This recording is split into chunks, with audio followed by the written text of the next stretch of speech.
Good evening, everybody. Welcome back to the League of Europe YouTube channel for round number 2 of Season 7 of Division 3.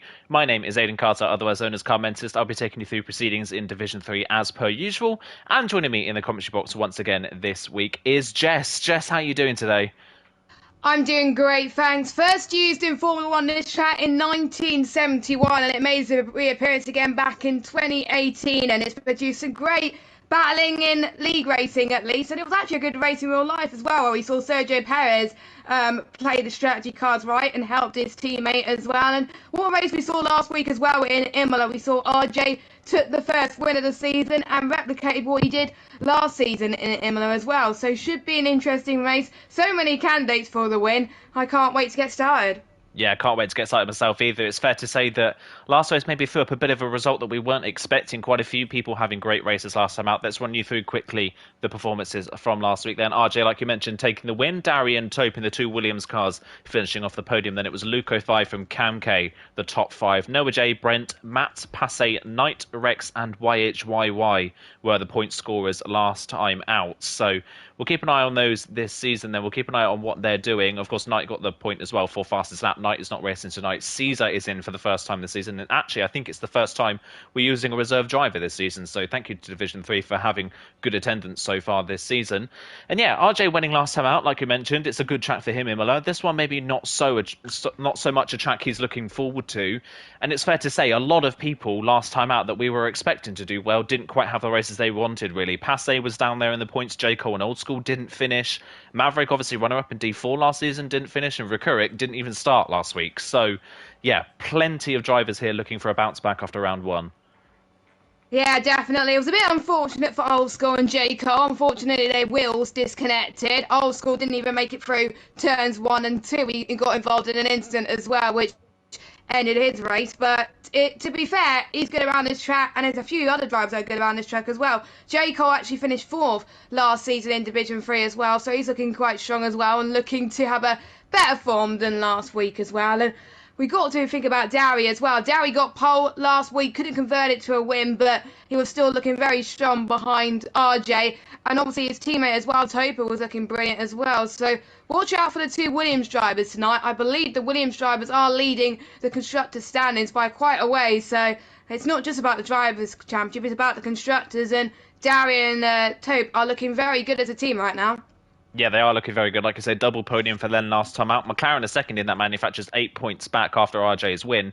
And then it's 13 points back to the Aston Martin team in third, really. Nobody other really than the Williams had a strong pairing in the race with both cars. It was either one car finishing well and the other retiring, or neither of them finishing that high in the points. The next highest pairing in the points were the AlphaTauri team, and they only scored 9 points as a total last time out. So yeah, a little bit split throughout the teams last time around. So we'll see what these drivers can do. We're into qualifying for this track, and it's a little bit overcast for qualifying. Doesn't look wet, but it is an overcast start to this qualifying session, so the track grip isn't going to be at its best at this point. And it's fair to say we're going to talk about it a lot this evening, aren't we, Jess? Strategy around this track. It's a little bit up in the air. You can choose one of probably 5 strategies, and they're all fairly similar on pace. Yeah, they are. There's pretty much either soft to medium, medium to soft. Those two are going to be kind of like risky strategies for the drivers. You've got to be very good on pace and time management to go on those strategies. And then, of course, we got the strategies where most people are going to go on inside the top 10. Soft to hard, I would say, for people that are not good on tyre, in particular those that are on a pad this evening. And then, of course, we got medium to hard and hard to medium as well for people outside the top 10. But then they may go something different, I don't know. But it's interesting to see 3 people on the mediums right now, so that's their tyre choice. Most people are going out on the softs. The first driver to come out of the pit is an Aston Martin and a Mercedes going out as well. So they're keen to get to the ground running quite early. It is J. Luke, of course, who didn't have a good race in Imola as well. He crashed out as well, and he started last at the back of the grid last week in Imola because he couldn't join in time, and the lobby had some issues. Let's hope touch wood their lobby doesn't have any issues tonight, but he's on track at least, so at least he can get a qualifying lap and hopefully have a much better result than last week, because he had some strong performances at the end of last season. So We predicted him to be the underdog, and he just wasn't quite there. And I believe he was on the wrong game version, because I think he has a PS5 and he actually played on the PS4 version. So that kind of explains why he was off his pace last week as well. So we'll see how the Mercedes does, and of course we've got J. Cole as well, who's out on track as well. We'll see what he does as well. Yeah, we'll see what he can do. Just looking in the stream chat, by the way, at the moment, it looks like we've got a wet start to this race, and it may dry out towards the end. So scratch that, what we just said about strategies. It looks like it might be a little bit different, but the fact that it may be a wet start to the race is a little bit more surprising at the fact that a lot of people have gone out on the mediums if we do have a wet start. They may be compromising themselves in this qualifying session, but it does put a little bit more emphasis on this qualifying. Of course, it is more difficult to overtake in the wet. There are plenty of places to overtake on this track, but that still makes it quite difficult. We're going to ride on board, though, with J. Cole for the first lap around this track in qualifying, so let's see what he can do. He'll take us through this track. 15 corners around the Paul Ricard circuit here, not as many of the other tracks on this calendar. Then down this pit straight and in towards turns 1 and 2, of course rising over the crest of turn number 2, probably one of the only parts of elevation change on this track. Dips down a little bit on the exit. You can pick up understeer on the exit at that corner because of that, but nice and neat through there so far. Turns 3, 4 and 5 coming up, then a little bit of a chicane through 3 and 4, but they're quite long corners, and then the hairpin of turn number 5 to end the first sector, and it's a 22.3 in the first sector. Not a bad first sector on the medium compound tyres. Through 6, through turn 7, that's not really a corner, and then onto this massive back straight, of course. Huge back straight. This one's split in half by the chicane, of course, the Mistral straight and the Mistral chicane down the middle. The GT drivers would be going flat out past this chicane at this point. Formula 1, there is a braking zone and a chicane through 8 and 9 then. Hops over the curb on the left-hand side, and then down the second part of the straight there. No DRS down this second part. It's a 50.1 by the end of the second sector for J. Cole. Then through turns number 10, again, an easy flat corner. This could be a very interesting spot in the race, especially in the wet conditions. Through the double apex of turn 11. Understeer picking up midway through, and then a little bit of a camber to the second part to make the turning a little bit easier. And then turn 12 is completely off camber, so the very opposite. Don't want to touch the curb on the inside. Runs it out to the curb on the outside quite nice. It's been a neat lap so far from J. Cole. Through 13, then into turn 14, another long left-hander. This is where the tyres will start to cry towards the end of the lap. And then the final corner of turn 15. Tight hairpin, and then a long run down to the pit straight. Of course, the line has been moved about 50 to 100 metres further down the straight compared to it was on previous games. It's a 30.3 from J. Cole on the medium compound tyres. Solid opening lap on the mediums, but maybe some people could go a little bit faster than that. J. Luke goes half a second slower on his medium run. Next across the line will be one of the Red Bulls, I believe. I think that may be Cam K. First lap on the softs, a 1 minute 30.1, only 2 tenths clear, well, a tenth and a half clear of J. Cole at this point in the session. We're probably expecting pole to be in and around the low 29s, maybe the 28s, if they can absolutely nail a lap.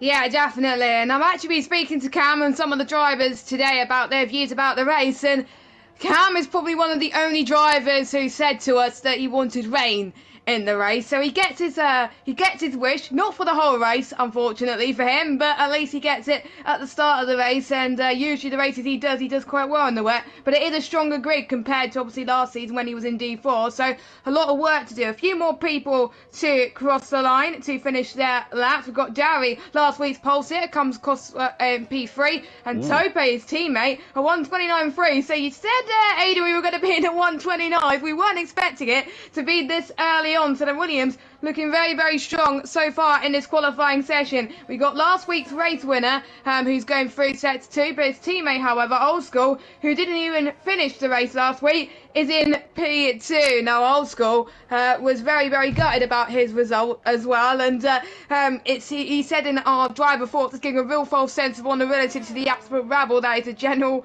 populace of the cesspit. I can't even understand what he was saying, and he wants to not encounter Passe in this race. I'm guessing they had a bit of coming together during quality and the race as well, so we'll see how both of them do anyway. But that is looking very good for Old School right now. But what, not really a surprise, a Williams is on top, but not the one we were expecting.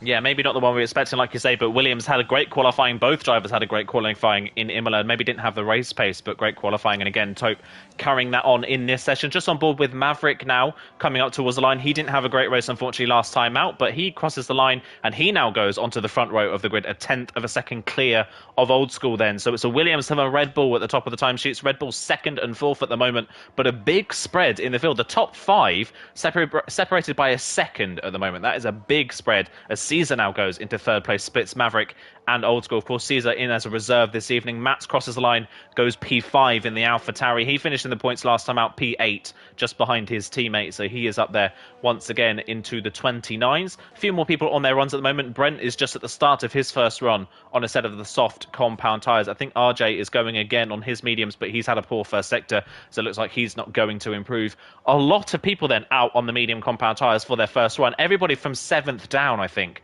did their runs on the medium compound tyre, apart from Dari. So that's interesting to see a lot of people going out for the mediums early. Maybe saving a set of softs for the race, possibly because, like we mentioned, it may dry out towards the end of the race. So if it's late on in the race, a fresh set of softs could be very useful at the very end. Yeah, I got to agree as well, because you'd rather have a fresh set of softs than a fresh set of mediums, to be honest, because you never know when the rain is going to end, to be honest, as well. So I completely understand why people would go on to the medium tyres as well, as we're seeing Brent. He finished, I think it was 5th last time out in France last season, and he was very, very close to a podium in that race. So he's one of the drivers to watch out for in the race. He's coming towards the final corner now to finish his lap. Let's hope he does not invalidate. It's looking very, very good so far, as he's taken the left-hand side run to the line, and it is going to be pole position for him. Provisional pole with a 129.3. We've got quite a few drivers going into the pits right now, so I think that is it for most of the runs so far. We've got YHYY, who's about to start his lap heading towards the final corner. But yeah, the heavy hitters are doing quite well at the moment, with obviously Brent on top as well. But the drivers, we got to say, haven't put as much practice in the wet and the dry around here, because there's some understeery parts of the track, like we were saying, which were very, very hard in the wet. They're probably regretting that they didn't practice as much in the wet compared to the dry, but at least they don't have to worry about the tyre degradation, because obviously it will be changeable conditions, and they won't have to worry either doing soft to hard, medium to hard, or whatever. Basically, the strategy writes itself in the race. We don't even know what the right strategy is going to be. It's going to be so intense right now. So we've got YHYY and Reds on laps. Reds didn't have a good race last time out either. He was another one of our DNFers. Let's see what he can do and replicate his good form as well. And it's not about how you start the season, it's how you finish the season. And sometimes one race may be just an off race for him. So let's hope in the second one he had a strong performance in France. Some of these new drivers, we don't know what their performance is. So we don't know if they're going to be good around France. We don't know if they're going to be bad around France. So it's pretty much open-ended for some of these drivers. But Reds is going through sector 2. 22.0, not the fastest out of anyone so far, but in the first sector. But still looking pretty decent. We'll see if he comes out of 19th place. Still 4 drivers yet to say lap time, Aiden. Yeah, still 4 drivers, like you say. YHY is just invalidated as well, his second run in this session, so he's still at the very back. Passé not set a time in this session. Marty's out on the medium compound tyre, looking for his next run in this session. And like you said, perfect, of course, it's how you finish the season, not how you start it. Perfect example of that, our Division 3 champion from last season, Forza Brendan, retired from the first race of the season, so anything can happen for you throughout the rest of the season. Reds has kept it valid through the majority of this lap, got 2 more corners to go. We'll see if he keeps it valid towards the very end of this lap. Then it is starting to get a bit more sunny, so those clouds have disappeared as J. Cole now goes to the top of the timesheets on the 29.1. That's a lovely lap from the Aston Martin man. 0.2 of a second clear. Reds crosses the line, goes P4 and a 29.4, so a good lap time on the board from the Alfa Romeo man. And again, Tope is on a lap at the moment now in the Williams, but it's a few different people at the front of the qualifying compared to what we saw last week, isn't it? J. Cole right at the front now. Bunty's gone second on the 29.2 in the other Alfa Romeo, so he jumps to the front of the timesheets. And this is maybe kind of what we were expecting. We didn't see a lot of the heavy hitters perform very well last week, and France is, in nature, a completely different track to Imola. So we're seeing a lot more new people at the front of the field in qualifying. J. Cole and Bunty up there, Brent up there as well, Red's right up there. So a few new people to the top, and Tope at the moment hasn't improved in the first 2 sectors on his second run. We'll see how his final sector is. Maybe he overheated his tyres towards the end of his run on the first set of tyres. Someone else has just crossed the line to improve. That's Marty, who's gone 11th on the mediums. That's a brilliant lap time for Marty there to be P11 on a 30.1, but there's of course still more time if he puts the soft compound tyres on. Tope then around the final 2 corners as Luco 5 goes P9 in the second Aston Martin. Tope then up towards the line. His teammates crossing the line now to finish his run. Dari goes 5th. Tope crosses the line and only manages to find half a 10th in that final sector. So Tope back up onto the second row in 3rd position, but it was a great first one for Tope, but he's not found anything on the second run, interestingly. Yeah, I mean, I was watching his final set. It didn't look the best if you ask me. Some people were actually getting quicker in the final set compared to the other two sectors, but Tope, not so sure, even though he was a few 100s quicker. And sometimes the pressure just gets to you. You perform well in the first race of the season. It is a new track for some of these drivers as well, but this is a track which has been on the game for quite a while as well. So no excuses for some of these drivers as well. But there are a majority of drivers on this grid that hate this track, so they are going to be relieved to potentially get it out of the way in this qualifying session. Maverick is going to be the next driver to cross the line. Nope, he's not. He's going into the pits, as if I said that as well. I think quite a few drivers are going into the pits as well. Matt is about to start his outlap as well, so we'll keep an eye on him throughout the session as well. Anyone else on the lap? Hardly anyone else on the lap, actually. Maybe the two houses we'll keep an eye on right now. Rikurik, who is his first race of the season, of course, he actually responded to my questions. He hardly ever does respond anything in the chats in G3 last season. He has this season, of course. He actually was on vacation last week, and his expectation for the race, point and no penalties. Well, getting penalties around here is very tricky, and he's in the pit, as I said that.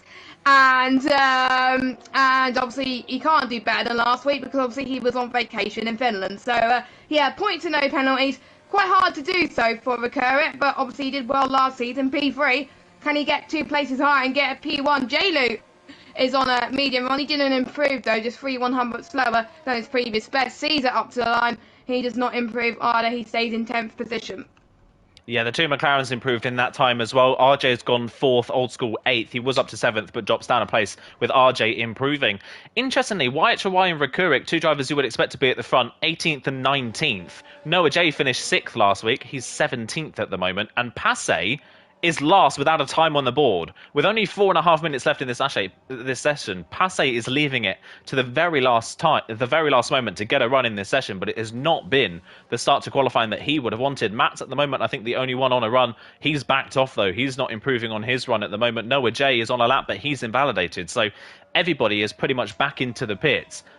Getting ready for their final runs in this session. They're going to leave it to the very end. Caesar is on a lap by the looks of things, but you don't really want to be improving on your second lap on the softs because the softs around here are diabolical, really. You go for about 3 laps and then they die. He is backed off by the looks of things. He's turned his DRS off, so I imagine he will be diving into the pit lane at the end of this lap. It's still Jayco on provisional pole from Bunty in 2nd place and Tope in 3rd. RJ, though, good for RJ up in 4th. RJ struggled with qualifying a lot last season. He had a good qualifying in Imola, qualified 6th. At the moment, currently P4 around a track he maybe wasn't expecting a good result. So for our championship leader, 4th on the grid at the moment, a pretty solid qualifying effort as it stands. Yes, RJ did not score any points last season in France, was very, very unlucky, whereas obviously this season in qualifying he's looking a lot better, so hopefully it translates to him to the race. As Red and Luke are very keen to get their final laps underway, as they're on their out laps at the moment, and it could be critical because if people win it on their final runs, then their banker laps could be enough for some people. So Red and Luke pretty much want to be the drivers to have less traffic. Marty's doing exactly the same thing. He has just come out and now heading towards turn 2 and 3. A lot of people are actually going on their final runs as well. Rikurik and Passe are definitely going to leave it all to the last minute because they're the only ones who have not set representative lap times yet. I'm sure he could go way faster than that. Obviously, Passe not saying a lap time yet as well. And Old School, I was speaking to him as well before the race.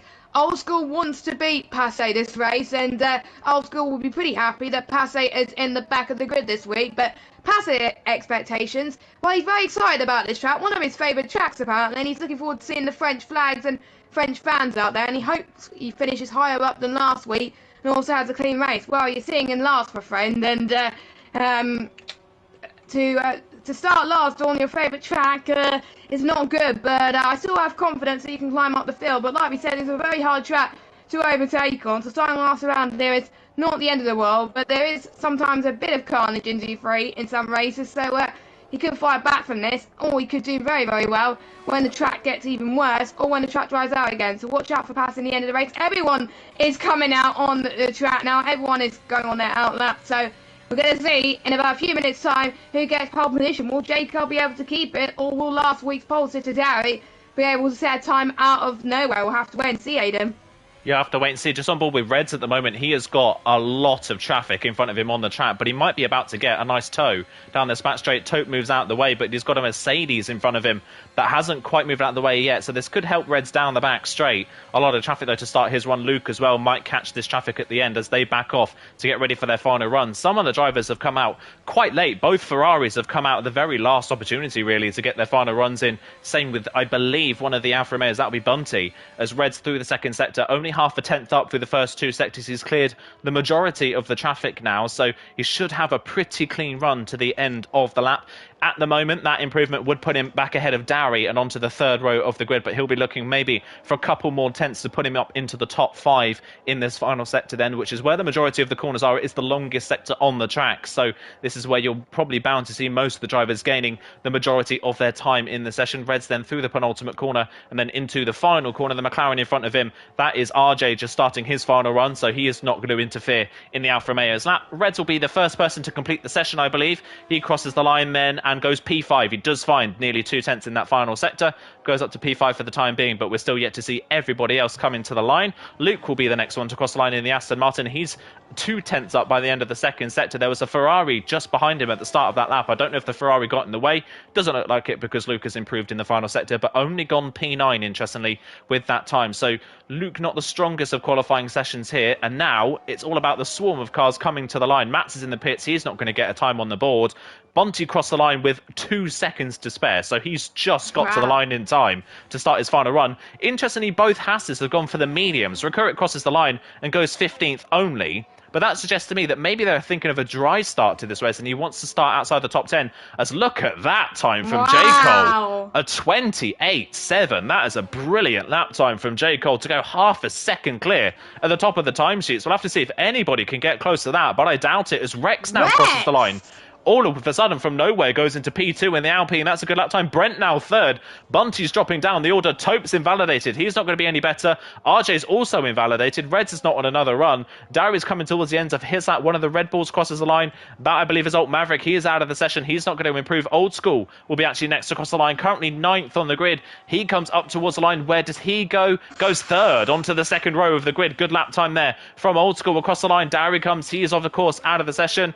RJ out of the session as well. He's not going to improve on his time. Next is going to be one of the Mercedes. That's J. Luke, currently 19th on the grid. He's invalidated at 29.8. That would have only put him 14th on the grid. Passe next. He's not invalidated, so he will get a time on the board. Passe crosses the line, and it goes P2. The next driver into the 28. It's a good lap time from Passe. He left it to the very last moment, but he gets up there. What can Bunty do now to the line? Last person on a lap, currently 6th. Goes third, a 29.0 at the end of the session. Good lap time from Bunty, but J. Cole in the end, great qualifying from him. You mentioned it at the start of the stream. He finished 4th here last season. He was one of the front runners at this track last season. He's proved it again here. 28.7, 2 tenths clear at the top with Passe on the front row alongside him.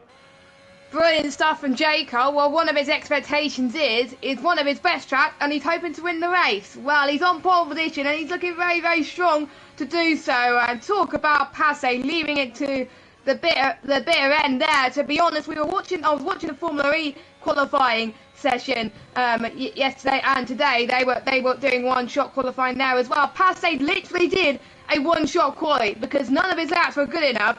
And was validated up until his final lap. So I wouldn't be able to do that around this track. So talk about brilliance from Passe there. Just 2 tenths off of J. Cole as well. And to be honest, D3 is unpredictable around there. Our pole sitter from last week is only in 10th position, and our race winner from last week is not even in the top 5. He's in P8 at the moment. So a lot of work to do for these guys, but chance for a new winner to top the timing sheet. So there we go.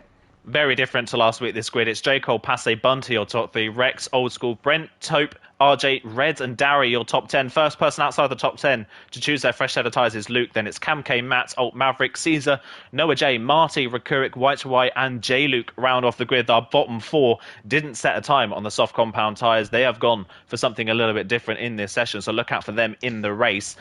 mentioned it's possibly a dry start to this race and it may go wet very quickly. So we'll have to keep an eye out for that one. So if it is a dry start and it goes wet within the first 2 laps, then those at the start, and it does look dry for the start of this race, those at the front of the grid on the softs will be hoping that it rains within the first 3 laps, because anything beyond lap maybe 4 or 5, the mediums are just going to be the stronger tyre, aren't they? So the mediums will come into play and they could shoot through the pack of soft runners here. So it's all about when the rain comes and how quickly it falls, and that can play perfectly for the soft runners. I think the one person I feel really sorry for here at the start of this race is Darry, in 10th position on the grid on the soft compound tyres.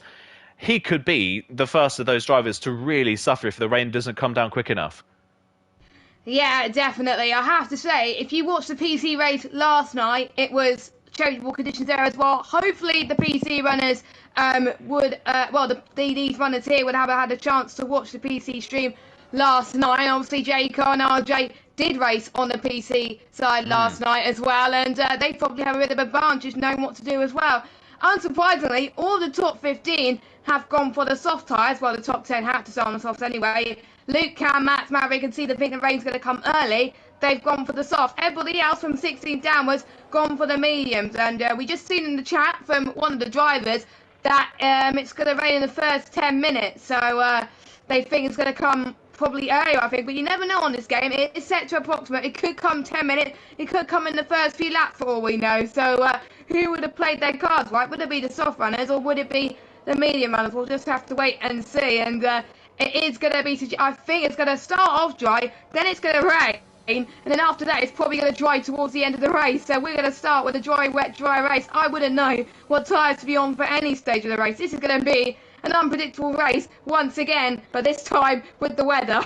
Yeah, I think this one is going to be all about who can manage those intermediates if we go on to those. I don't imagine if it's going to dry off by the end that we will look at the full wets in this race, but we know tyre wear around this track is very high. If you can't get through an intermediate stint without having to make a pit stop for another set of intermediates, that could ruin your race. So if you can manage those intermediates and do no stops during the wet stint of this race, that could play beautifully into your hands. We will wait and see. Of course, the intermediates are a softer compound than the soft tyres, and we know how badly the softs wear around this track. So yeah, the intermediates could be fast, but could be terrible in terms of tyre wear. So we'll have to keep an eye out one for this one in the race. I think the bottom 5 starting on the mediums is a fair choice. They may as well do something different and hope it goes their way. They're not going to lose anything by being on the mediums. The mediums are a good tyre here, but they're not going to gain anything if they start on the softs the same as the 5 drivers in front of them. So they may as well try something different and hope it goes their way. We shall wait and see who has got the best strategy.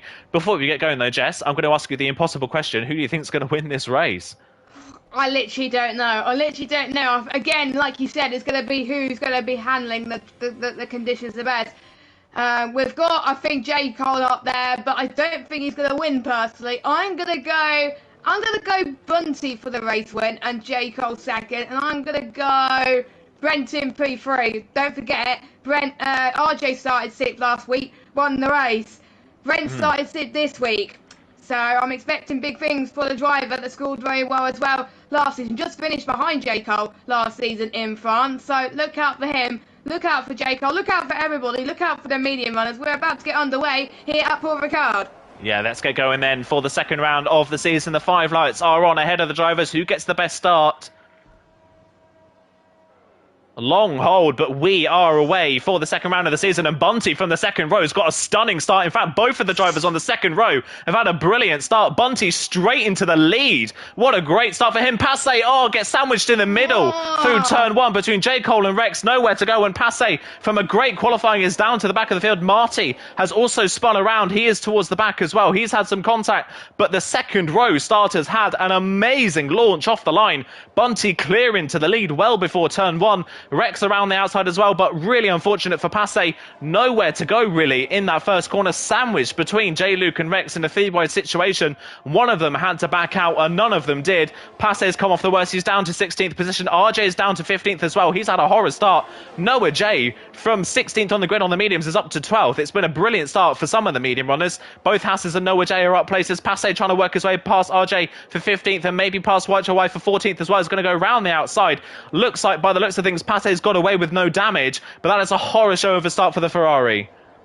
Yeah, it is. What a shame there. But both of the front runners were caught napping, to be honest, especially J. Cole as well. But Bunty, out of nowhere, I was riding on board with him at the start. He just got the better launch, the better reaction time as well. He was on the left-hand side of the grid as well. He got the toe as well, and he was like, you know what, I want to get that race lead, J. Cole, and there's nothing you could do to stop it. And to be honest, Bunty is looking favourite at the moment, but don't forget DRS will be activated on lap 3. Rex is looking quite comfortable as well. Be aware of penalties as well, as we've seen quite a few drivers go into the pits already. So I think Reds has picked up damage, Max has picked up damage as well. So that's a bit of a shame. So those two will be dropping further down as well. I would expect Passe to pit, but he might just spun, so he might have got away quite lightly compared to everybody else so far. But I have to say, Recurrent got a good start, same with Noah J as well. J. Lou's gained a few positions as well, but biggest loser had to be Passe. Even though he was at towards the back around turn 2 and turn 3, he's made his way back up to 12th. So to be honest, his comeback is looking pretty good so far, but nowhere where he needs to be after starting quite high in qualifying. So now we're going to go into this back straight of turn 7 and 8. Very, very key to get the toe here as well. Rex looking quite comfortable. If there was DRS activated, surely it would have gone for a move. But J. Cole is going to try and fire back towards turn 8, heading towards turn 9, keeping it nice and tidy as these three. And also, look at this. We got Brent in the action as well. We've got the McLaren of Old School behind as well. We're going to see who's going to come out on top. No free abreast bleeds into turn 10. They're not going to go free abreast, but J. Cole gets P2. There's quite a few squabblings at the back. Old School is up to 4th. Rex has had a bit of a spin in turns 10 there, and I think he reset the track, or did the game reset the track for him? I don't know, but he's letting other drivers through, so I assume he's got a bit of damage there as well. But J. Cole, brilliant overtake there from him. He's up into P2 after being down into P3 off the start as well, and Brent was doing very well to be in this battle too. But Bunty is probably loving these guys battling up behind because he could just stretch the gap a little bit.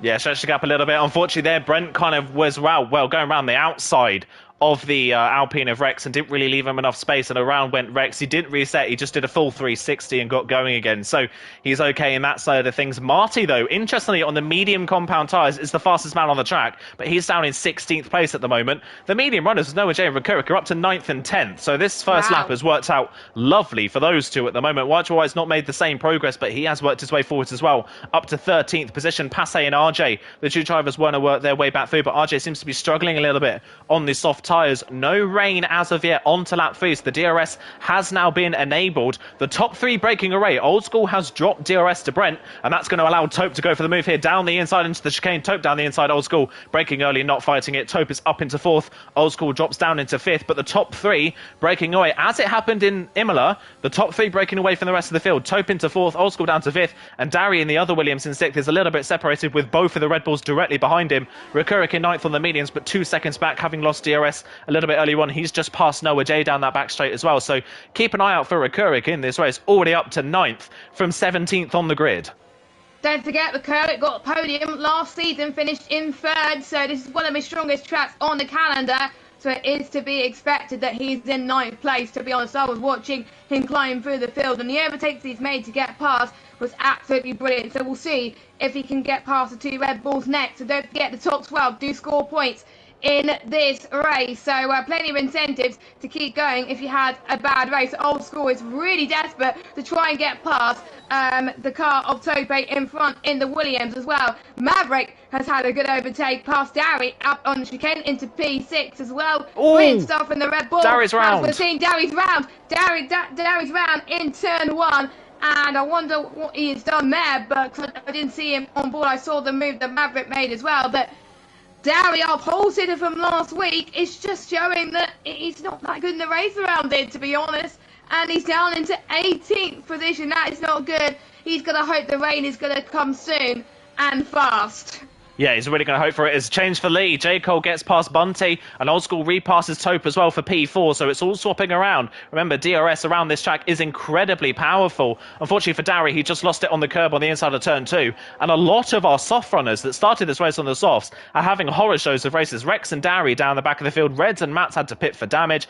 RJ's struggling down there. Passe is back up to 10th, by the way. He was 19th after turn 2 on lap 1, and he's made his way back into the top 10 already, and is clinging on to the medium runners. Rakurik Recurrick on this lap has taken 9/10 of a second out of the Red Bulls. Those mediums are already faster than the softs, and look at that. He's already, a lap ago, was 2.3 seconds behind Cam K. He's now into comfortable DRS range. So those medium tyres already look the faster compound. White to white, so he's up another place into 11th, and he's onto the back of Passe. So now the medium tyres are the better tyre at this point in the race. So onto lap 5, and still there is no rain. So now it's all about when the rain comes down. If the rain holds off for another 3 or 4 laps, surely Recurrick and Noah J here have a massive opportunity of just blitzing through this field. And especially with a lot of the soft runners making mistakes early on, there is not that huge train we were maybe expecting. The biggest train at the moment is actually directly behind Cam K, with Recurrick and Noah J leading the way at the moment.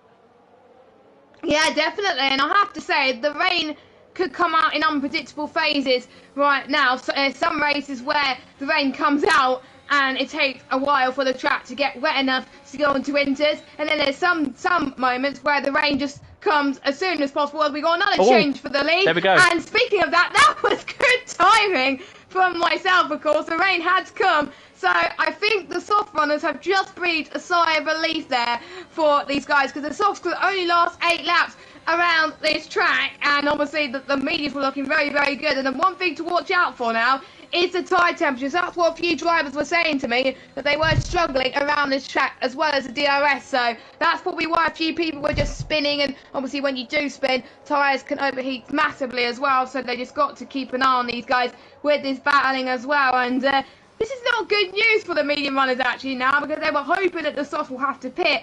Doesn't look like it. They're just going to hope to the rain god, so the rain just stays like this and be enough for them, for everybody else to pit, and then jobs are good. But we're seeing, I'm seeing Cam going into the pit. That is early for the Red Bull driver. Is he going for an early gamble and going on the inters before it's wet enough to go on the inters? Let's have a look then. Yes, it is. And intermediate tyres for the Red Bull driver. He does say he likes the rain, and he's going to hope that he gets a good result here as well. Is that going to suggest that other people go into the pits as well? It is coming down thick and fast. It's actually quite slippery, so Cam might have made a strategic call of dreams here, actually. It is actually quite slippery. The soft runners are struggling. The soft runners are struggling.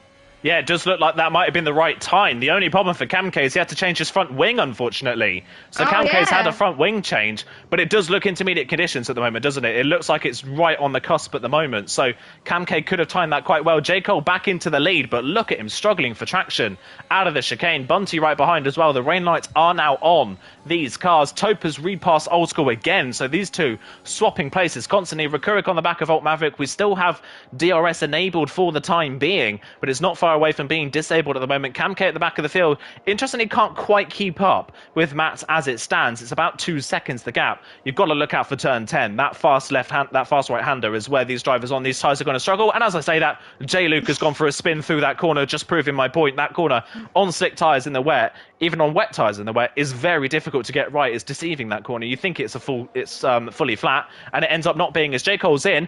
Bunty stayed out. No, Bunty has stayed out. That's that is not the call. That's not the call we should have made. That is a big mistake from Bunty. That is a huge mistake. It is far too wet for the slick tyres. He's going to plummet down the field as literally everybody behind him comes into the pit lane. Not another driver has stayed out. Everybody's even double stacking, knowing it is that wet on the track. It is a bit of carnage in the pit lane, of course, because everybody's in at the same time. J. Cole leaves the pit lane. But the thing is here, J. Cole here could have a massive lead coming into this wet phase of the race now, because Bunty's stayed out. Bunty's got a time penalty on top of it as well. Brent's the only one close to J. Cole. Brent is 1.7 seconds back, and then there's a 3-second gap back to Taupe. Wow, and I hope Bunty wasn't paying attention, because I was definitely paying attention. We did see just before J. Cole pit that DRS is now disabled, so Bunty is probably putting his head in shame, and he probably thinks, oh, you will lose time from the double stack. Well, you will lose even more time just by staying out. Just look at the way he's crawling through turns 8 and 9 now. You'll just lose more time. He's off as well. So if I was him, I would have pitted. I don't care. But to be honest, it's looking really, really bad for a driver who was looking so good at the start of this race. And that's good news if you're J. Cole as well. He's going to have a massive lead, and he's 2.2 seconds clear of Brent. So that is very, very decent so far. And with no DRS as well, It's going to be so hard to overstate. The understeering parts of the strap is going to be even more understeery as well. And Noah J was even pointing out to that with his expectations. DRS is key, so he's just got to rely on the slipstream, I think, at the moment, and make sure he doesn't overheat his tyres, because I've did some practice around here in the wet today. Overheating the tyres can be a bit more recurrent in the wet conditions, because you do struggle a little bit, you do tend to lock up a little bit more as well. So Bunty comes into the pits, he's going to lose so much time because everyone else pitted before him. 22.5 seconds you lose by being in the pit lane. So watch Jaco heading towards the final corner. That is definitely going to be the race lead for him, which is probably what he was not expecting, but he was aiming for the win today so far. And Brent will come across the line in second. Bunty will drop near the back of the grid at this rate. Yeah, we've got a yellow flag. Oh, out of the race. Is that going to be a safety car, I wonder? Yep. Yes, it is. Full safety car. So that saves the people at the back. But the problem for Bunty is Bunty's coming out the pit lane directly behind the safety car, so he can't go full speed on the pit exit. So he's stuck behind the Aston Martin safety car. He's got to make sure he doesn't hit it. He doesn't. But a net P2 for Bunty, at least. He's now 9th with a time penalty. That is a horror show for Bunty. That was not the strategy call that he needed to make. I feel bad for Camke as well. That front wing change for him cost him big time, down to 11th position. He could have been right up with his teammate, who is now up into 5th place as Alt Maverick. So he's had a very good start to this race. We'll have a look at the positions gained after that first lap. Rekurik is up 12 places. Up 12, wow, 18th on the grid to 6th for Rekurik. Wow. Starting on the mediums has worked beautifully for him, and if there's ever a man to drive from the back of the field to the front, it's Rekurik, isn't it? He keeps out of trouble, he's so clean and so smart, and it's played beautifully for him, and for Noah J as well, who's up to 7th from 16th on the grid. Yeah, I am absolutely astonished with the way Rekurik is performing in this race so far. I mean, he's just gained quite a few places, and he could be on course to be winning this race right now. I'm just so amazed about his performance so far that he could be a dark horse so far. But keeping an eye on the tyres as well. Obviously, they're all on the same length of tyres as well in the top 8. Obviously, Bunty pitted just a lap ago. But if there was no safety car for Bunty, I think he probably would have dropped so much more. But I think the safety car came out at just the right time there for him, so he's probably quite relieved that that's happened for him at the moment. But we're just waiting, I think, for Mats to try and catch up to the safety car then as he heads towards turns 8 and 9 respectively right now as well. So it's going to be hard for some of the drivers to catch up, because obviously Jaco has not caught up to the safety car yet, so they'll still be under Delta. Let's hope they don't get any drive-through penalties as well, but we are approaching that part. No. I'm not doing very well with commentators cursing. Noah J just got a drive through for speeding under VSC. I did say it was going to rain, and at one point it rained. Now I said I hope there's not going to be any drive throughs, and boom, Noah J gets a drive through. So a bit unfortunate for Noah J, down in 7th position. So the thing is, he can't pit under safety car for drive throughs. You can only change your front wing, so you'll have to wait until the end of the first green flag lap after the safety car, so he's going to drop to the back of the grid. So a driver that we were predicting also was going to do well has fallen by the race sign. He's been caught napping there. He must have not looked at his Delta, or the game must have been glitched or something. But yeah, Noah J, he's going to be at the back at the end of the first lap. Yeah, that's a disaster. Having gained so many places in the opening phase of this race, all of that work is just going to get undone by that drive-through. It is I say it's a fairly simple mistake to make, but this game does give you about 15 seconds to correct your delta, so he must have been either way over his delta or not paying attention, and either way, he's got a drive-through for it. J. Cole still leads, but of course, that lead that he had is now completely wiped out. There was a 4-second gap between Brent and Taupe before the safety car. That gap has also been wiped out as well, so Taupe right up into position once again in 3rd place. He obviously didn't have as good a qualifying as he did last time out, but he's still right up there in the Williams. Old School up to 4th now, Maverick up to 5th. Maverick is another one who's gained a lot of places. Maverick qualified 14th and he's up to 5th. Well, he's gone completely under the radar. I thought he started inside the top 10, but clearly I don't have that good a memory. So he's up a lot of places as well in this race, up to 5th. He's the only one that started outside of the top 10 on those soft compound tyres that's really made it work, you've got to say. Luke is another one, but he's only really gained places through other people making mistakes like Bunty, Passe, and Darry, really, you've got to say. So Maverick really the only one that started outside the top 10 on the softs that's made it work, up to 5th place, so that is good for him, at least after a bit of a poor round in Imola last week. Championship leader RJ, time penalty down in 14th at the moment. Not what he needs, of course, for the start of this race. And Taupe, who finished 3rd last time out, is currently running 3rd in this race. So as it stands, championship-wise, of course, we're only early doors, but championship-wise at the moment, not looking great for RJ after this race so far. And of course, we know it is very, very difficult to overtake in the wet conditions as J-Luke is into the pit lane. I wonder if that is to replace some damage. I think that is, we are not looking at wet tyres here. This is not going to be wet enough for wet tyres, I don't imagine, as into the pits yet. Another set of intermediates. No front wing change, but just gone for a fresh set of intermediates by the looks of things. So, yeah, we'll keep an eye on that one. Caesar was another one that came into the pits. But, yeah, at the moment, looking good for Taupe championship-wise. Yeah, he's looking the best at the moment. I think he'll be leading the championship going into the next round of the race if he keeps it up as well. But he surely wants to go on and take the win because his teammate is not doing quite so well in P15. And it just shows how quickly the order can shake up with changeable conditions. And you just got to really be on it no matter what the weather. You got to be practicing no matter what the weather. We're seeing the experience come through from some of the guys who have been in Division 3 obviously last season, or who have raced last night on the PC, for example. But look at Maverick. He's the highest Division 4 driver that got moved up in P5. He finished P2 last season in Division 4. So that is looking very, very impressive for him. Obviously, we got Recurric as well, and then we got Noah J, another D4 driver as well, and then we got some D2 drivers and some D4 drivers too. And obviously, J-Luke is the worst at the moment, but he wants to be on fresh tyres going into the end of the safety car. And I think the safety car should be coming in this lap, I believe, as well. Let us know in the chat, guys, who you think is going to be winning this race and if the track's going to dry up. And the safety car is going to be in this lap then. So J-Car will be controlling this field from now until the safety car restart line.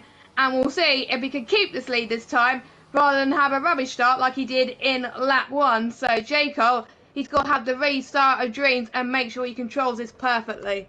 Yeah, now we get to see as well who has maybe set their car up for the wet conditions, who was looking strong in the wet. This is their time now to shine in this race. J. Cole, of course, the long final sector gives you a lot of time to back the field up, and he is backing them up a little bit early. So that maybe suggests to us that he's going to go maybe a couple of corners before the line rather than on the start-finish straight. We'll wait and see when he does go and whether Brent is wise to react to it for the safety car restart. Who is going to get the best of the restarts?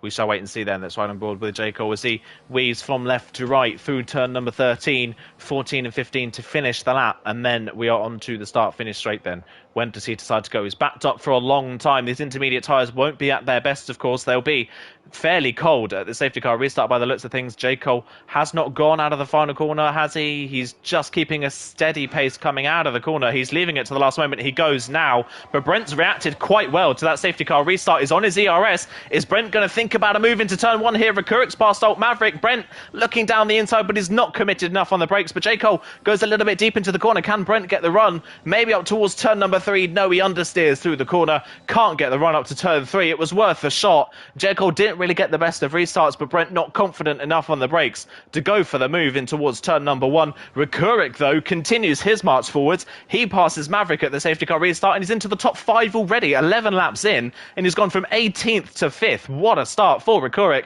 Now what can J. Cole do at the front of the field? Brent now half a second back, of course, with no DRS in these conditions. Old School on the back of Taupe, thinking about a run maybe up towards the chicane. He's on his ERS. IRT Rex passes his IRT teammate Dowie for 15th on the road. Old School not close enough for a move into the Mishra chicane. Bunty and Noah J going side by side. Of course, remember, Noah J has got a drive-through penalty. He's got to serve Bunty past Luke somewhere on this lap as well. Bunty up 2 places already on this lap. That is a good move there from Bunty. He's trying to recover the places he lost at that pit stop phase. Old School looking fast in 4th at the moment, but of course it's difficult to pass in the wet. Can he think about a move into turn number 11? No, he can't. He's not close enough to think about a move on Taupe, but Old School looking pretty fast in these conditions.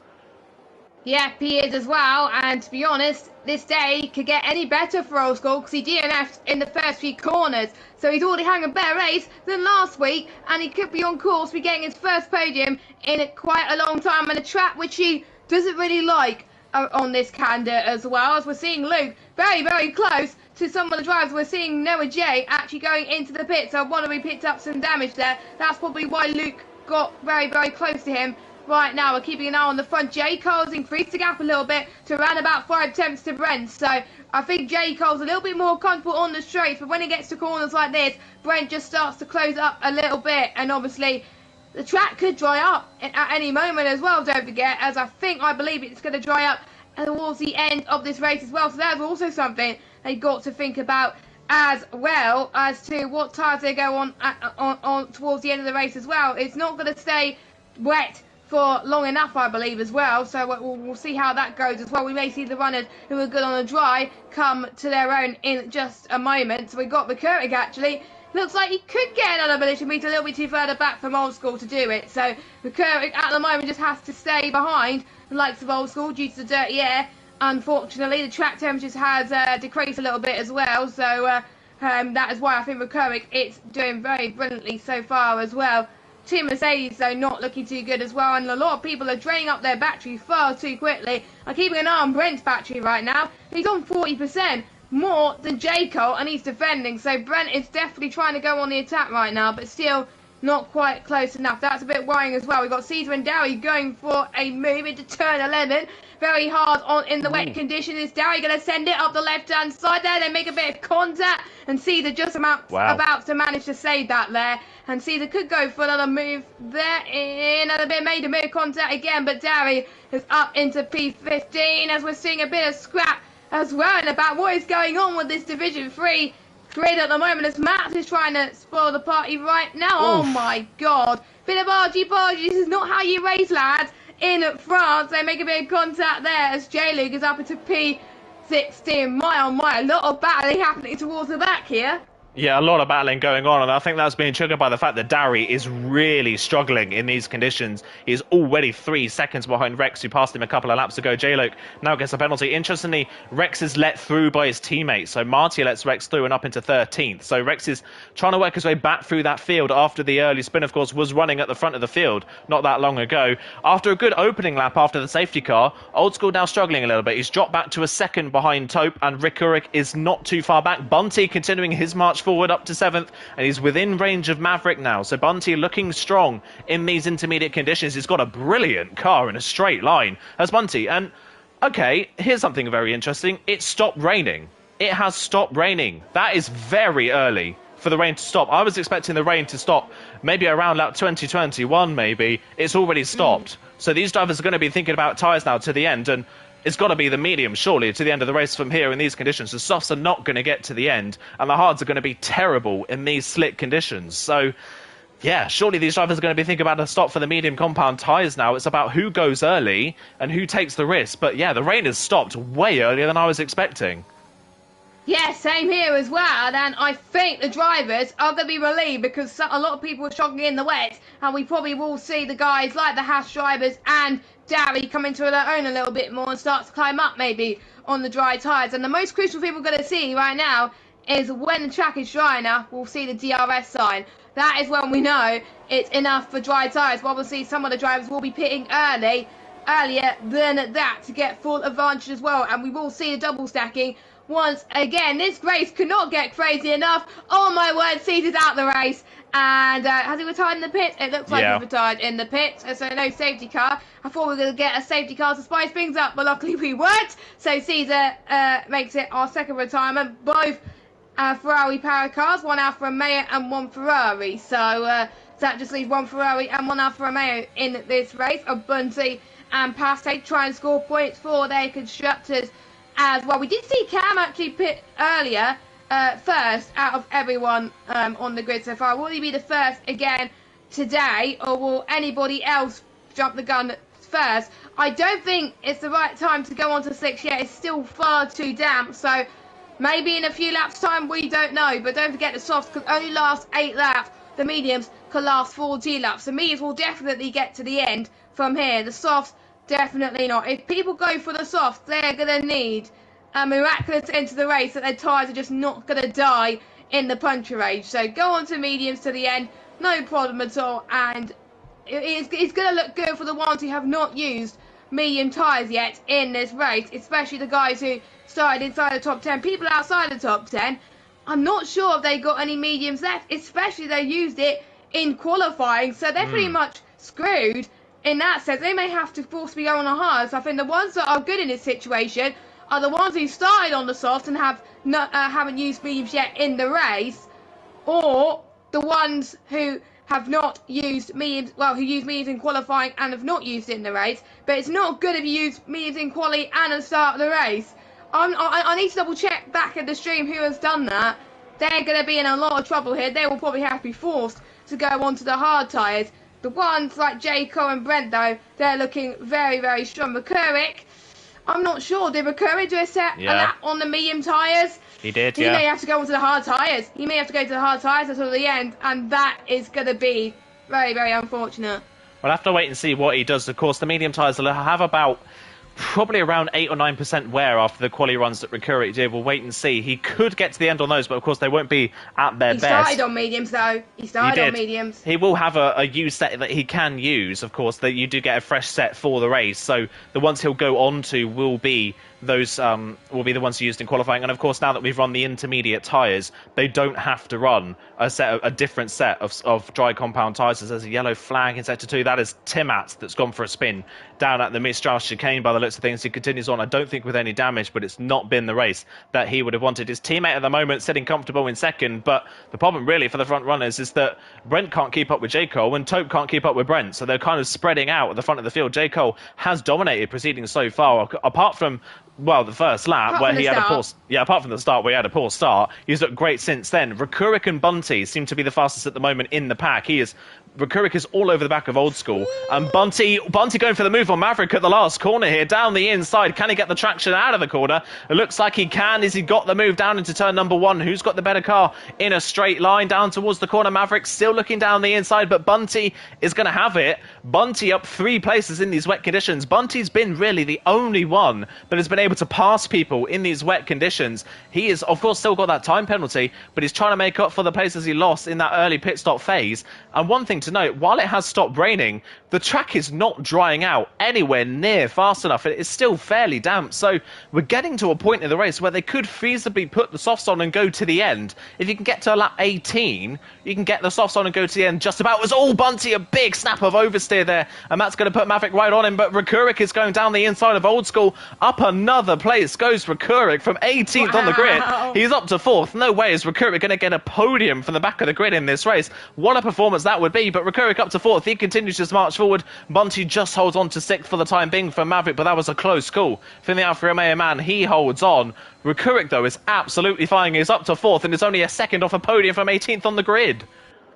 I have to say, from McCurrick, this is absolutely insane. He's going to hope the track stays like this to around about lap 20, lap 21, because that could be the point where you can go onto the soft compound tyres. There are some dry parts of the track, but it's nowhere near dry enough to go onto the slick. So McCurrick is just going to hope it's like this for 3 or 4 laps, and he should be absolutely fine, and he could be on course for a very brilliant result. He's on no penalties as well, so he's looking very, very impressive. He's almost on the back of Tope. Recurric is another one of those drivers, as well as Bunty, who's been able to make moves in this race, in the wet stages as well. So this is going to be looking absolutely fascinating so far, as Tope is not going to have DRS to rely on at this stage, because there's no DRS activated until the track is dry enough. So he's going to have a chase Recurric behind him. Hopefully he looks at his mirrors, though, because this could be a very interesting fight. Back up at the front, J. Cole has stretched the lead again by another 1.5 seconds. It's 3.5 now, the gap between P1 and P2.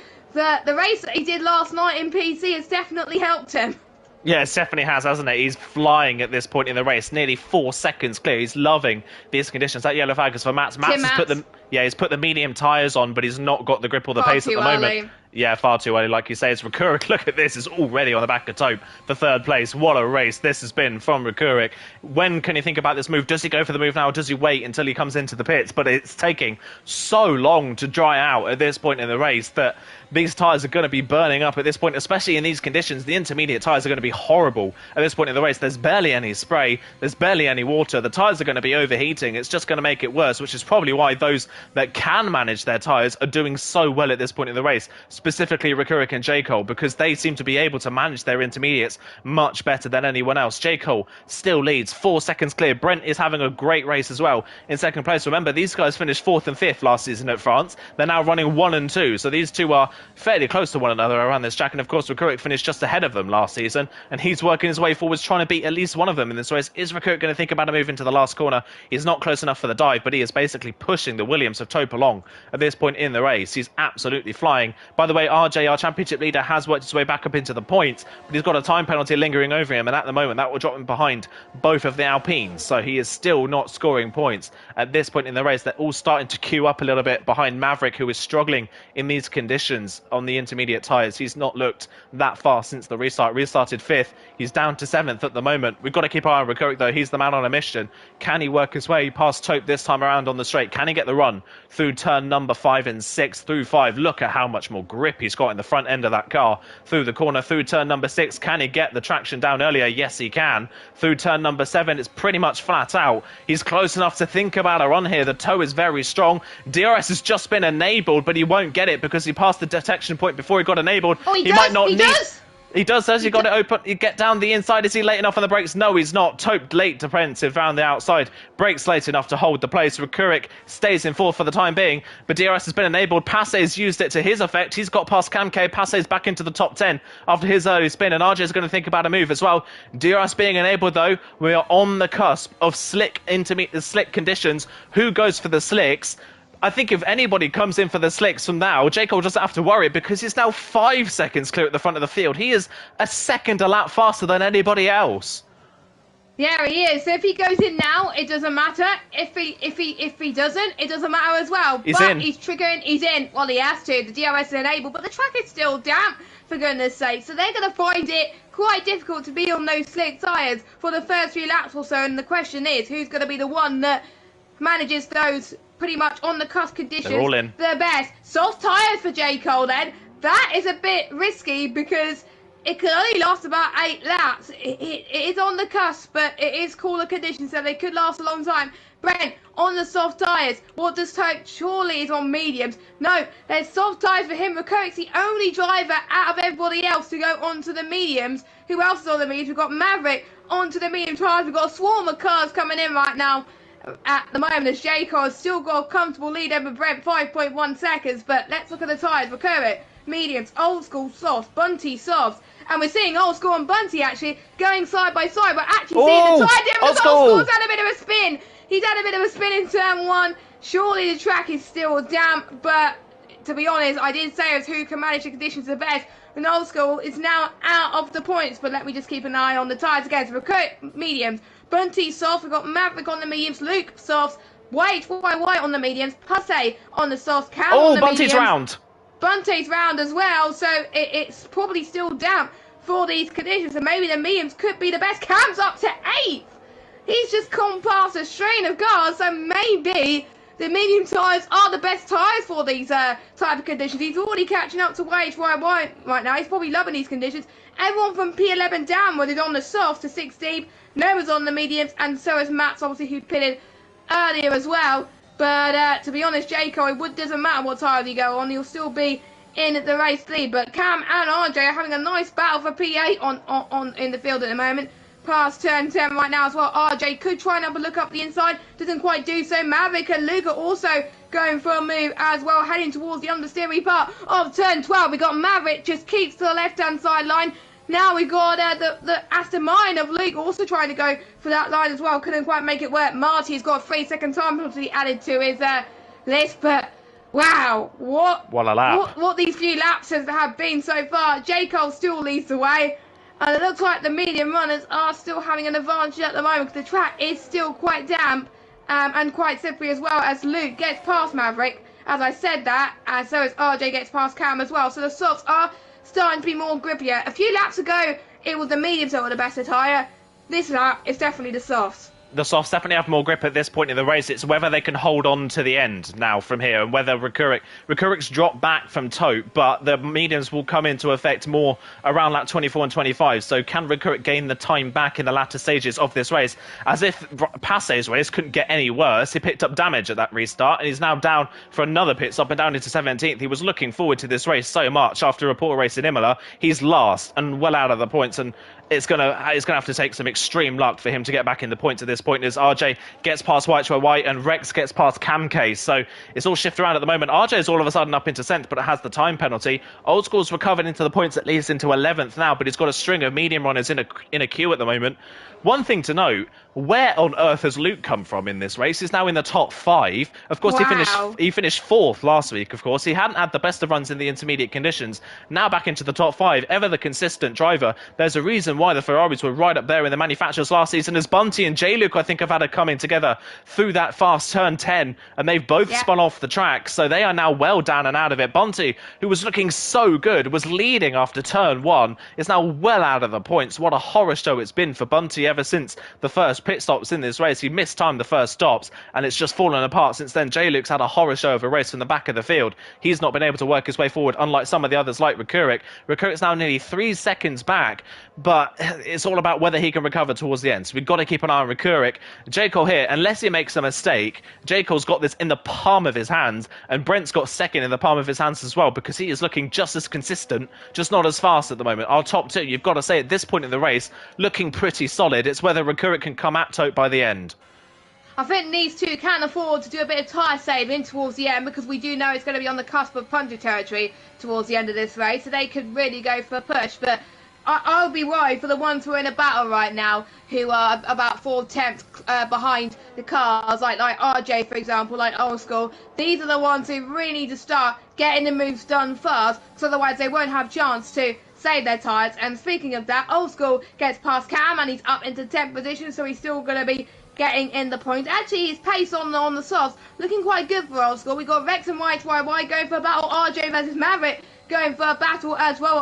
RJ gets past into SIP. He does have a time penalty. So Maverick, at the moment, as it stands, will finish ahead of RJ in terms of the standing. So Maverick looking quite good there. RJ, our championship leader. I don't think will be the championship leader going into the next round, because obviously Tope, he will get another podium. Second and I can't remember where he finished last week. Actually, I think it was third place, because his teammate Darry finished ahead of him. So a third place in a row would be quite good for him so far. And no immediate battle so far, unless Rex could do anything about it. He's got the DRS on White. Is he going to be close enough to get past turn 1? No, not quite close enough. So he has to forcefully stay behind yet another sector, but you could get past him into turn 8. We're not that far until the end of this race, and still plenty of things could happen. We still could have a late safety car that could change things massively, which could help the soft runners, or we just could see the battles stay as they are, and we could see obviously a few people dominating. We'll have to wait and see. Rekurik not looking as good as he was on his wet stint and the opening stint on the dries. But to be fair, from last on the grid to P4, I would take that in a heartbeat. It's RJ, gets past Luke, up to 5th. What a recovery drive from RJ as well. Yeah, brilliant recovery drive, like you say, up to 5th after that horror show of a first lap. Even though he has that time penalty, he is gapping the drivers behind quite nicely. As it stands, he will be net P7, so he will keep the championship lead, I think, by a single point over Tope at the moment, if the race were to end now. So that's how close it is. As it stands, if Tope gets the fastest lap of the race, they'd be level on points going into round 3. So that would be brilliant, wouldn't it? Wow. One thing to note on this lap, though, Rekurik has not lost any... Well, Rekurik goes completely off the track there at turn number 12, but Rekurik has not lost really any time to Tope on this lap. So it's starting to level out between the soft and the medium compound tyres. So are we now going to see Rekurik start to come back at Tope just a little bit? I say that, though, Rekurik's had a bit of a poor final sector on this lap, so he's lost a bit more time on this one. J. Cole is miles clear. RJ, though, now with the fastest lap of the race. I think RJ would have been hoping this full race was dry, because in the dry conditions, at least, RJ has absolutely brilliant race pace. It's just in the intermediate conditions, stuck down there in about 12th and 13th, couldn't go anywhere. So in the dry conditions, at least, our championship leader has brilliant race pace. It's just not played out for him in this race so far. So RJ right up there once again. J. Cole still leads this way, but J. Cole now 7 seconds clear. Wow. What a race it's been for J. Cole. Around the track where you would expect DRS trains to form, the field's very spread out. J. Cole leads by 7 seconds, but likewise, Brent has had a brilliant race as well. If J. Cole wasn't in this race, Brent would also be dominating the race. So both of them have had brilliant races. Taupe again in third. Taupe, you've got to say, so far from round 1 to round 2 has been the only consistent figure, as Bunty sets the fastest lap, but he is out of the point, so he will not get the point for fastest lap with that as it stands. So down in 18th at the moment, he at least takes the point away from RJ.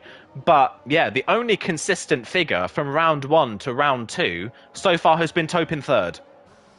To be honest, he probably won't be too disappointed if he doesn't get the win today, does Taupe, because consistency is what helps you win championships, and with him closing up to RJ in the championship will really help him a little bit, as just look at the fastest lap times that J. Cole is producing, 1:31.996.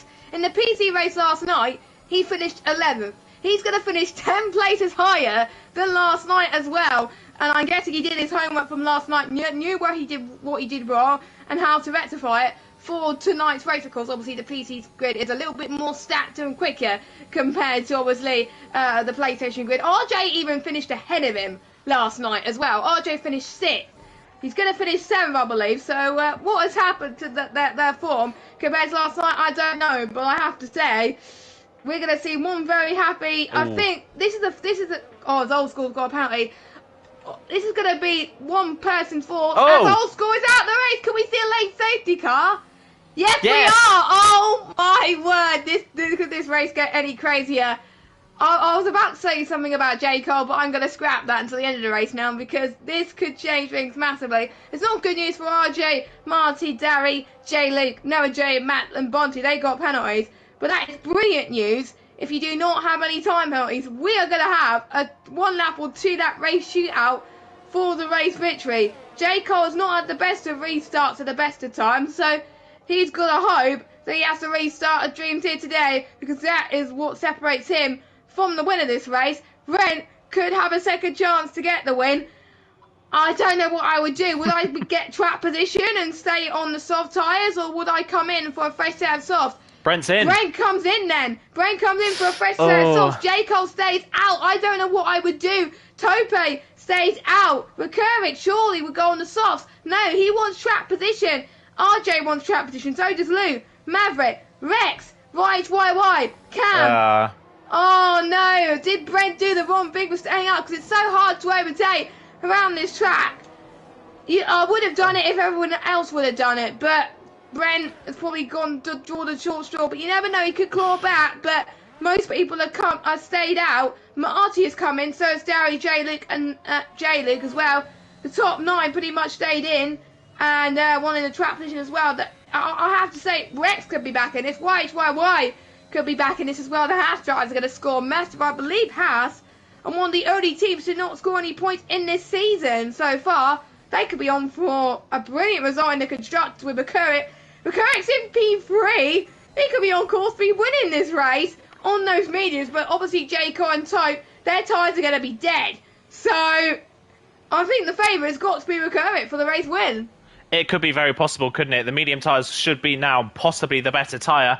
I think that's the wrong call from Brent. I think that is the wrong call. When they cross the line, there's only 2 laps left in the race. So DRS is not going to be a thing. Safety car's in this lap. I thought it would be. Safety car's going to come in because you have to have 2 laps of racing on this game to finish off a race. So those at the back of the field are not going to catch the safety car in time. So that's not going to help them in this one. Brent's given up 8 places of track position. He's not going to gain 8 places in 2 laps.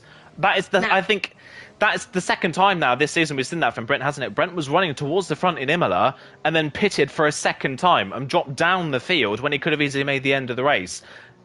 The strategy calls at the moment are costing Brent a lot of points. So that's not the right call from Brent in the AlphaTauri. That's dropped him out of a comfortable second place in this race, I think. He had the pace to hold on to second at least and maybe charge for the win. He's now well down into 10th place. So that has given Taupe second place in this race.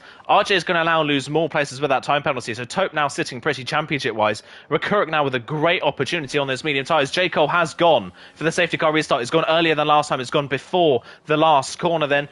Taupe's not close enough to react, but I thought Recurric might be close enough, but he hasn't got the run out of the final corner. Has anybody got the run out of the final corner? Brent has on the back of Cam K. Can he get the move into turn 1? He's got to get on with it now, as White's not had a good restart either, but he's on the ERS. He's not close enough for a move at turn 1. He's not going to get the move on. He's almost into the back of the Red Bull there. Just about gets away with it. He's going to get the run to turn 3. Definitely here, surely, on the Red Bull, man, as RJ picks up a 5-second penalty for ignoring a yellow flag. Interestingly, I don't know what that penalty is for, because he's not not overtaken somebody, but watch while I now with the time penalty. RJ with another penalty. I wouldn't be surprised if that gets removed because I didn't see what the yellow flag was for, and he hadn't overtaken anybody. That is a really, really weird penalty, but we'll wait and see for the rest of this race. J. Cole leads. He's already nearly a second clear of Taupe. I think J. Cole is safe in this race, especially with no DRS. Yeah, Maverick as well. Maverick's going for a move on Luke for 5th place. Can he get round the outside of the Aston Martin? Are the medium tyres the better tyre? Brent's got the move done on YHYY. Can Maverick get the move done on Luke? No, he can't. Rex is there to pounce as well, but he's not quite close enough. Brent is up 2 places,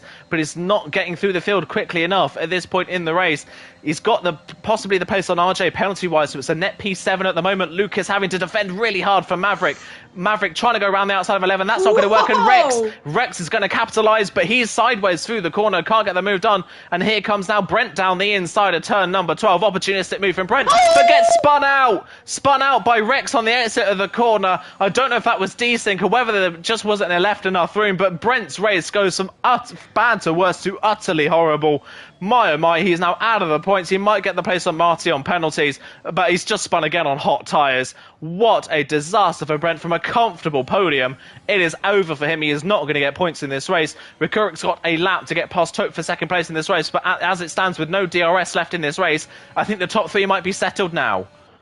Yeah, I think so as well. If Brent wouldn't have pitted, I think he would have got P2 for sure over Taupe. I don't know. I think Brent just was caught in unnecessary battles, and when he pitted, he got caught with the back, and that's why he spun, and now he's not going to be in the points, and that just shows you've got to play your strategies right in this race, and the top 3 have done so very, very well indeed as well, and we'll have to keep an eye on RJ's penalty to see if that does get removed, because I didn't see any yellow flags, so it's probably just a game glitch on that end. Meanwhile, Maverick's going for more moves. Maverick is having a beauty restart of this race, gets past Luke up into P5. We do have a yellow flag towards turn 7. That is Brent once again, who's had a little bit of a spin. His tyres are overcooked, and just look at the gap between Jayco and Taupe.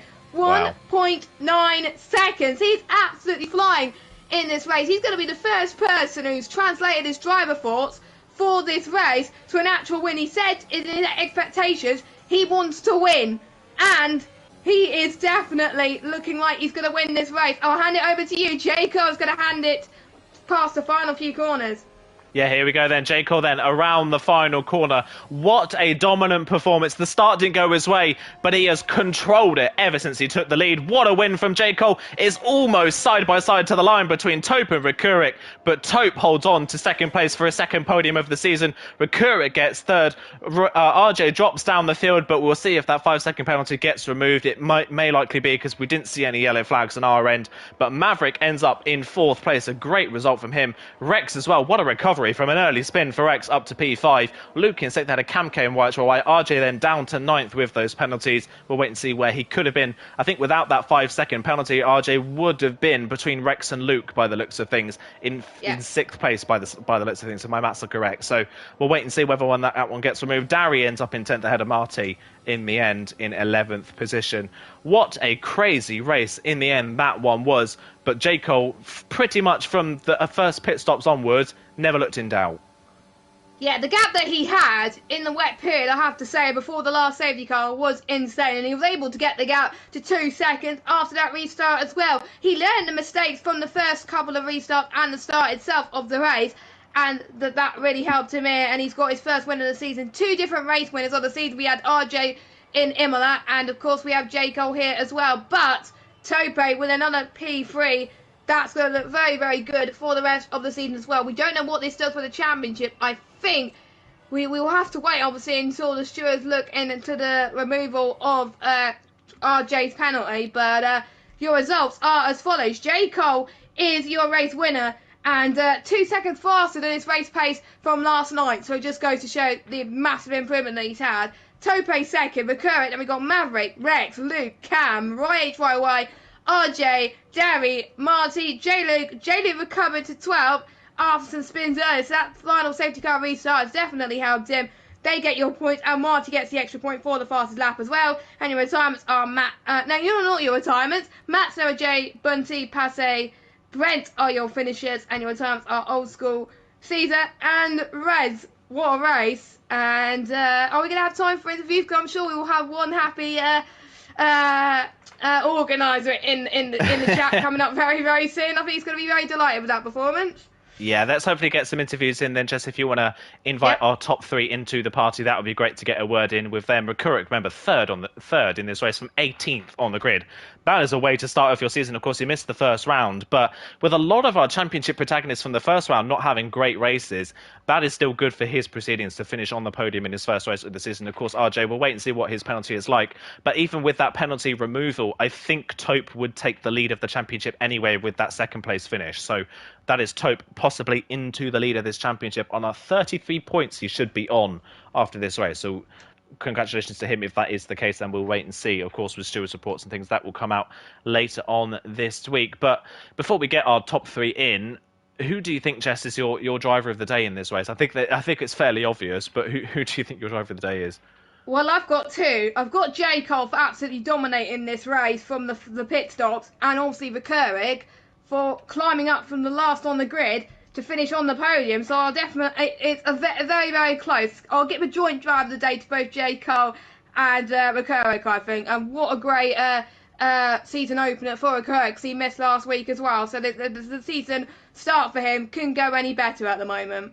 Yeah, couldn't go any better, like you say. Shout out as well to Maverick, P4 in that race from 14th on the grid. A great drive from him as well. Avoided all the trouble and gained places late on that he lost in the wet conditions. So brilliant recovery of that from him to finish P4. Of course, didn't have the best of races last time at Imola, so he'll be pretty pleased with getting a solid result in this race as well then. So before we get our top three in, we'll just remind you, of course, of what's coming up for the rest of the season. That was round two. Round three next week will be at the Portimao circuit in Portugal. So again, a track maybe a little bit more similar to France in kind of circuit layout, a long, obviously very long pit straight, and then a lot of longer radius corners, but on top of that, we've got a lot of elevation change, which is of course very different to Paul Ricard, which is basically a completely flat circuit. It is of course pretty much a testing track, which is why that is the case. But we have now got our race winner in the chat, so let's have a discussion with J. Cole, who of course I think is pretty ecstatic after that performance. J. Cole, what a dominant drive that was from you. How was that from your side of things? Oh, I don't know how to describe that, to be honest with you. I'm happy. Finally, it's been 3 seasons since I've actually taken a win. So wow, yeah, I'm gassed. I'm very happy. Yeah, I was going to say, I was going to mention that it's been 3 seasons since your last win. Last season, of course, you picked up, I think, 1 podium last season, if I'm not mistaken. But yeah, really, really dominant drive from you in the end, and no one really came close. I think the only trepidation you had in that race was the very start. So talk us through kind of what happened off the line. Did you just not get a good start, or was it just an incredible start from Bunty? Probably a mix of both. I definitely did not have a good start. I got swarmed by Bunny, Passe, and Rex, I think it was. And then for some reason, Passe and Rex decided they wanted to try and make it free wide into turn 1. I do want to apologise to Passe because I think I might have broken his front wing. But other than that, yeah, there's not much more I could have really done. Yeah, it's just how it is. It's lap 1, turn 1. Can't do much. Yeah, can't do much. Like you say, it's just one of those things. By the looks of it, I don't think Passe did break his front wing, but he did later on in the race. So, yeah, unfortunately, he didn't really recover. But, of course, dominant performance. I would talk to you more about what happened in the race, but there's not really much for you that happened in the race. At the end, it was so dominant. I think just a word on your wet performance, though.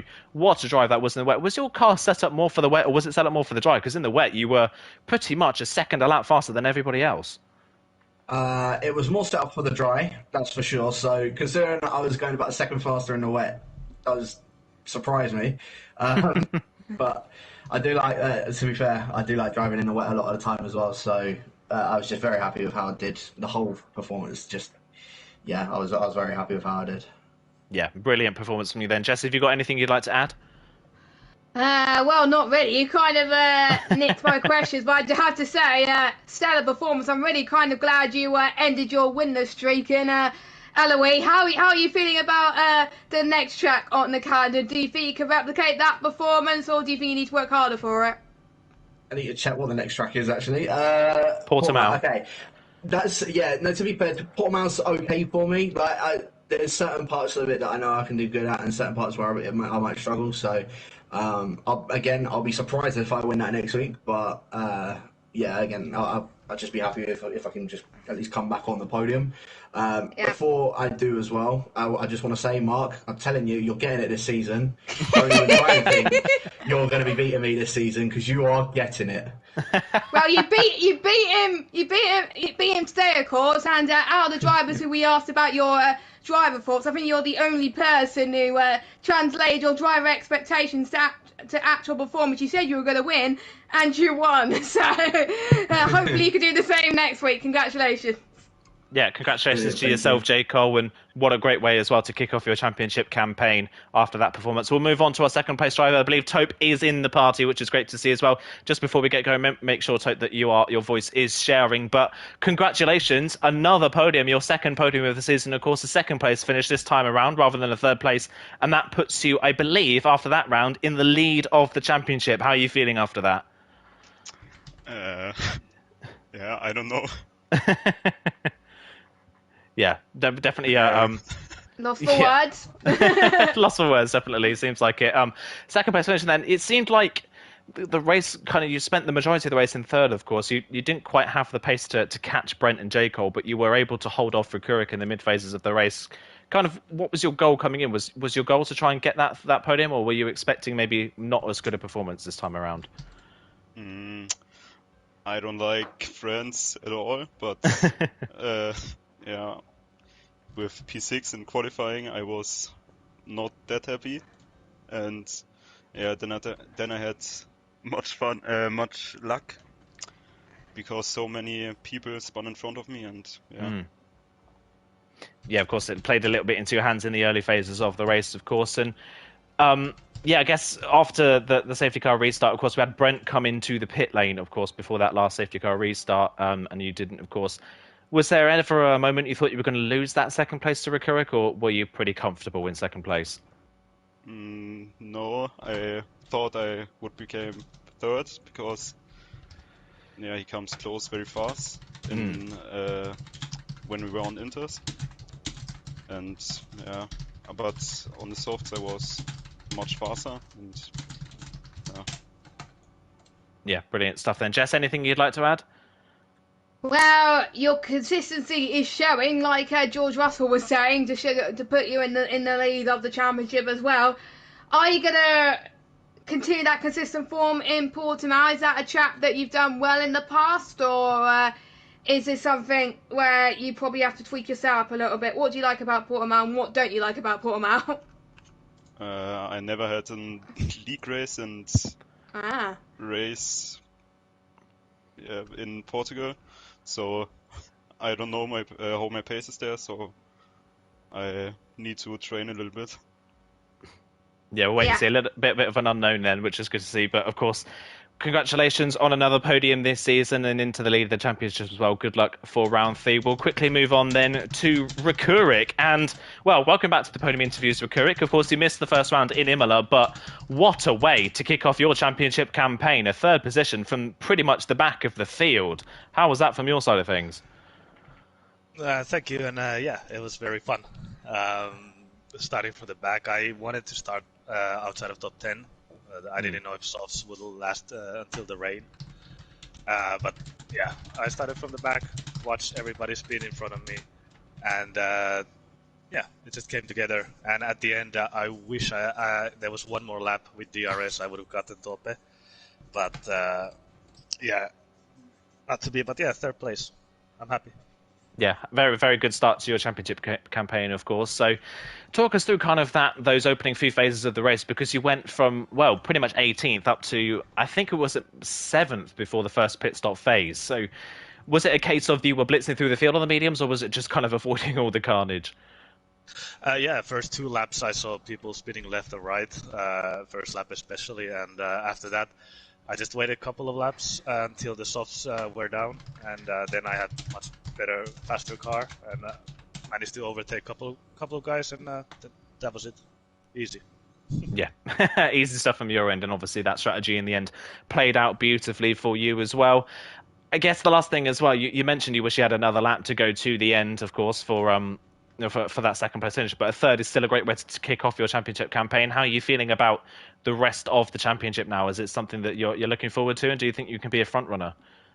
We'll see. I should be able to attend pretty much all the rest of the races, and like I was 5th last season, and top 4 guys went to D2, so I should have a chance. But yeah, you never know. I'm just having fun.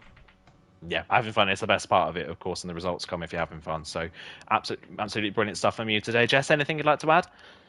How on earth did you get from last to third? I mean that is something that you probably was not expecting there. With Portugal, a track where probably it's going to be harder to overtake.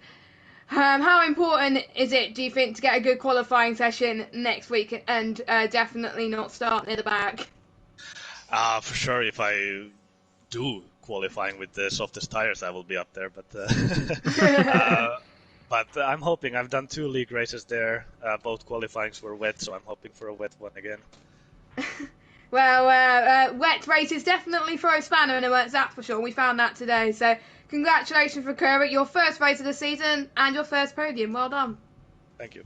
Yeah, congratulations, of course. And that is it for the stream tonight. Thank you, Jess, by the way, for letting me know. Championship standings after round 2. Then Taupe will lead the championship by 4 points over RJ after the first round. So that is what it is going to be heading into round 3. We're already off to a great start in this championship. And within one round, J. Cole's thrown himself right in the mix as well on 25 points. So it is all to play for in the very early phases of this championship. Thank you to all 3 of you for joining us in the party. Thank you to Jess as well for commentating alongside me once again this week. We shall wait and see what's going to come at Portimao, but I'm sure it's going to be another great race, and maybe we'll see 3 winners out of 3. But thank you to everybody for tuning in this evening, and we will see you this time next week. Take care and goodbye.